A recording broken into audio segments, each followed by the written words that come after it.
Hey guys, so we are going to have a little bit of a fun time today. We are going to talk about capsule wardrobe, and this is a printable guide from Unfancy, just so that you know where it came from.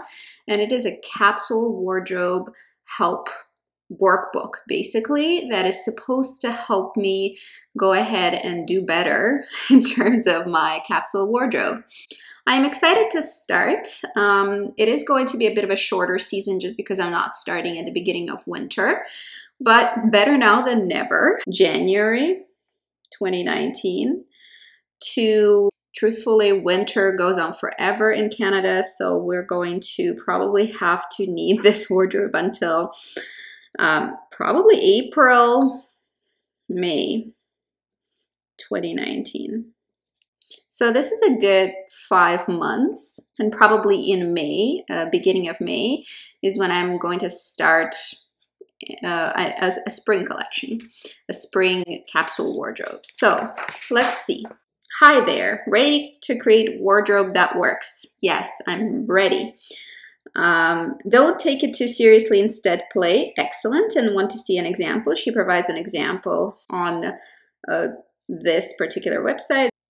So we're going to start with the pieces I own and love to wear and clarifying what exactly is it that works in those particular pieces. So black slacks is something I really love to wear. Let's keep going. We have chunky knits. I'll fill the rest of it as well, and you can follow along.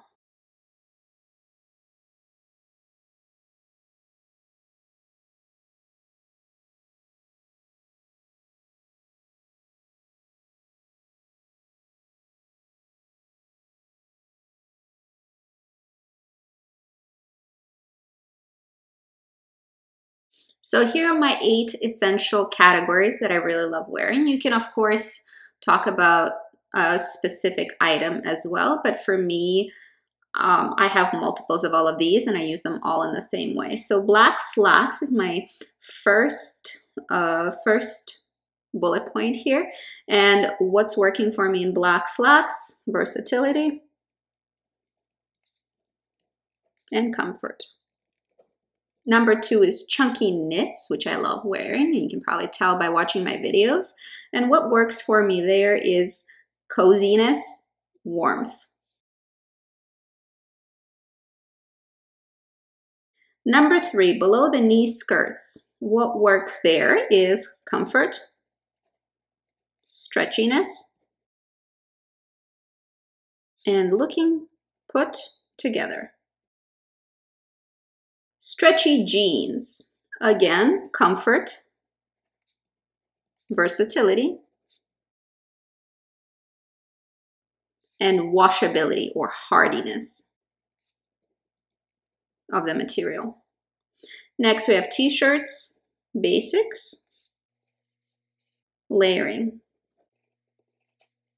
leggings, comfort, lounging, cardigans, layering, comfort, style. That goes with layering, really. Then we have long sleeve tops, again, layering, warmth, and comfort. So out of this stuff that I wear the most, let's see how many times I mentioned comfort. 1, 2, 3, 4, 5, 6, almost in every point. So clearly comfort is important to me. Let's see about warmth is important, mentioned a couple of times. Versatility seems important, as well as layering, which is mentioned everywhere. So what I look for, I guess, in my clothing is 1, comfort, 2, versatility, 3, layering, 4, warmth, and I have mentioned 5, looking put together. I think this kind of a list is probably, you know, everybody's got one of these. I'm pretty sure comfort is high up for most people. So now that we know what we're looking at, let's move forward. Now we move on to pieces I own and never wear and what's not working. So let's start. Tight tops. It's too much boob. I am somebody who is quite chesty, and I do find myself not wearing anything tight on top because it's just I'm too busty for that, and it takes away attention from the rest of the stuff that I'm trying to do with my day. Let's move on.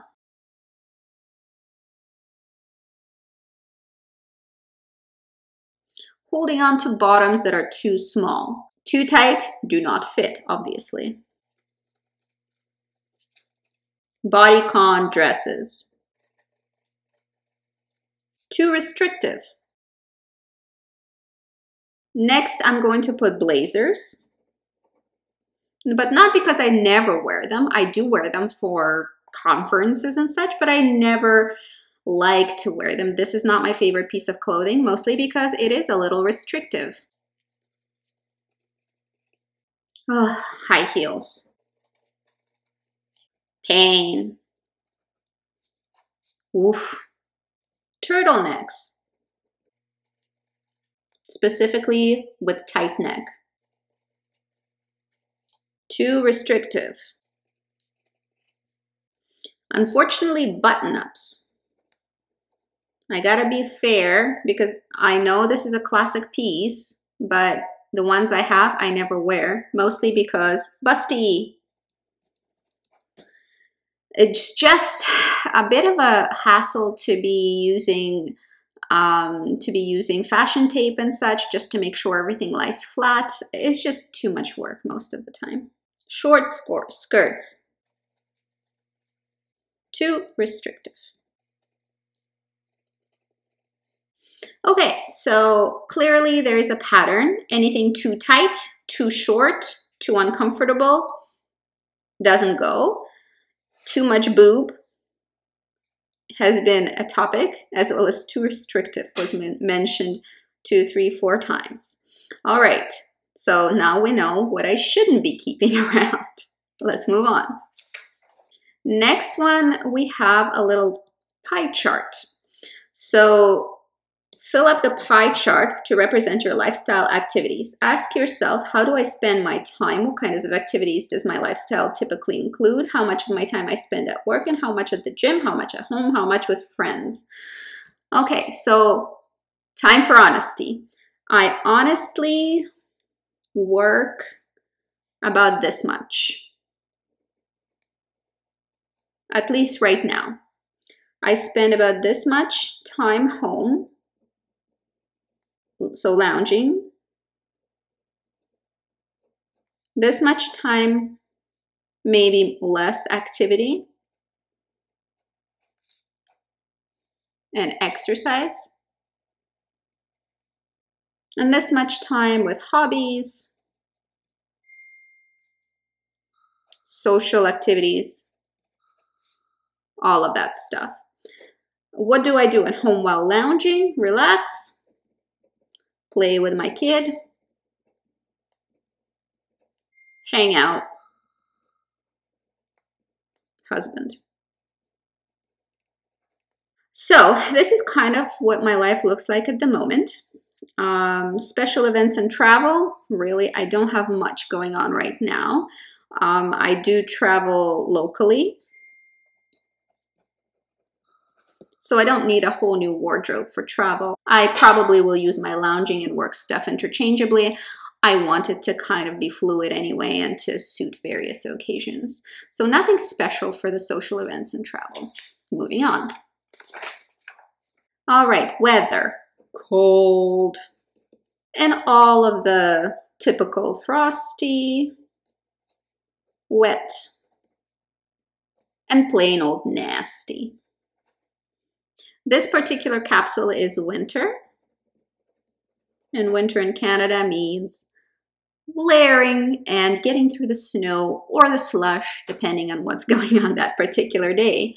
Word association, cozy, warm, layers, comfort, stretch, easy, and professional. So this is the list of words and phrases that I associate with my style. This is kind of what I'm after. And for everybody, depending on their lifestyle and depending on what kind of work you do, obviously, this is going to be different. Let's throw in some fashiony words there as well. We'll go with simple, not fashion-wise, but still. So look. Let's talk about what kind of look this will translate into. Simple, classic, layered, and fairly minimal, as well as relaxed. So this is the kind of look I'm going for. Let's move on.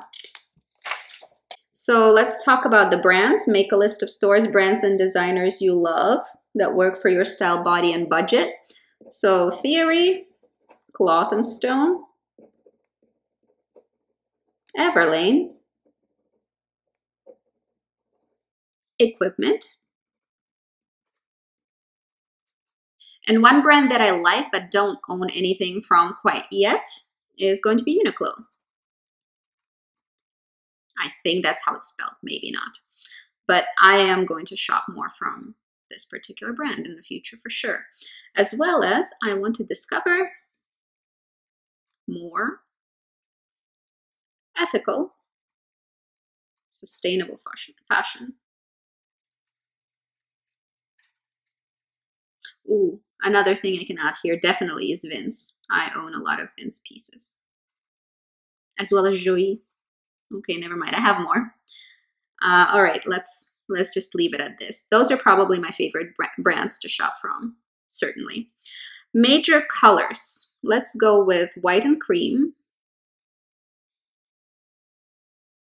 pink, burgundy, and black, of course, as a major. No, you know what? I'm going to go with gray and black. And white is going to be my minor color. Cream is really sort of like a white. This one, I don't know yet what it's going to be, but this is the kind of color palette I'm looking for. Something easy, simple, with some pretty accents. Okay, moving on. All right, this is actually easy. I don't have that many pieces that I wear all the time, but definitely my chunky knits. I have about 3 of them on constant rotation. Most of them are from Everlane. Then we have long cardigans. I have one from Everlane and ASOS. My long sleeved shirt. I have a few of them, but my favorite one is from Everlane. It's stripy. I also have a couple from Theory that I really wear a lot. My black slacks. And these are from Kate Spade. And let's include black skinnies. I don't remember which brand they are, but they're real stretchy. So these are what I actually pull for all the time, plus minus a wool skirt. But I wear the black slacks much, much, much more. Okay, go-to uniforms. Create 3 to 4 outfit formulas using your go-to pieces. Okay, so let's do slacks plus chunky knit, long sleeve top, plus minus a cardigan, plus minus a stretchy blazer. And stretchy or boyfriend blazer can obviously be comfortable. I have a couple that are actually quite comfortable and I do wear them with this combo. Okay, let's try with the wool skirt. Definitely chunky knits. We can do long sleeve tops with that too. Basically, I can really just use those in here, as well as I would wear a blouse with a skirt. And I love silk blouses. I have a lot of them, and I love wearing them with skirts more so than with pants. I do wear them with pants as well. Okay, last but not least, let's try leggings. I'd wear some kind of a top, probably long sleeves, at least for this weather. I'd wear a long cardigan. I'd wear chunky knits. Okay, so this is basically what I wear. Those are my go-to uniforms. These two are for work, and this is for lounging. Let's move on. So this is the most interesting part. In terms of shopping list, I want gray slacks with stretch and elasticated waist. Mostly because I've discovered when I was pregnant that I loved elasticated waists on slacks, and I want a non-pregnancy pair. This is just like really would be great to find. I don't know who makes those well, but I will take a look. Usually slacks aren't stretchy, and usually, unfortunately, they're not elasticated, but we'll try to see what I can find. Another thing I need for my loungewear, I do know that, I do need a sweatshirt or two. And that's about all I need, I think, for right now, because I actually have a lot of basics already in my closet, so I don't actually need anything. I'm willing to pay probably up to $200 for slacks. I don't think pants should be worth more than that. And a couple of sweatshirts, I would say maybe $60 each would be my max. That's what I would be willing to pay for those. This is the last page. We've come to the end of this little workbook, and I encourage you to try it for yourself just to get you started. So pare down your closet and take a 3-month break from shopping. I will be doing that, and you will see me pare down my closet. I will show you that in next part. If you really want to challenge yourself, develop your style further, follow the guidelines at the website I told you before. So she has more materials in there. She also has an app, or maybe she's associated with it. It does cost $3.99. I'm not really interested in that right now. Get a custom capsule made just for you. So I suppose she also, I guess, partner with Cladwell, or maybe she's part owner. I don't know. And it's basically a site that charges you $5 a month. I'm not really interested in that. And I am sharing it on social media now, so go on Fancy. This is hashtag unfancy. I hope you guys found this fun and maybe moderately entertaining / useful. This is the beginning of my capsule wardrobe journey. I do want to document it. I do want to film it, and I do want to be very clear about what it is that I'm doing. So I hope you're here for it. I certainly will be. That's it for today. Let me know if you are doing any capsule wardrobing, and how did you come upon the idea? How are you working on it? And what exactly is it that you're doing to achieve your goal? I'm very curious, so let me know down below. See you guys later. Have a wonderful day. Bye-bye.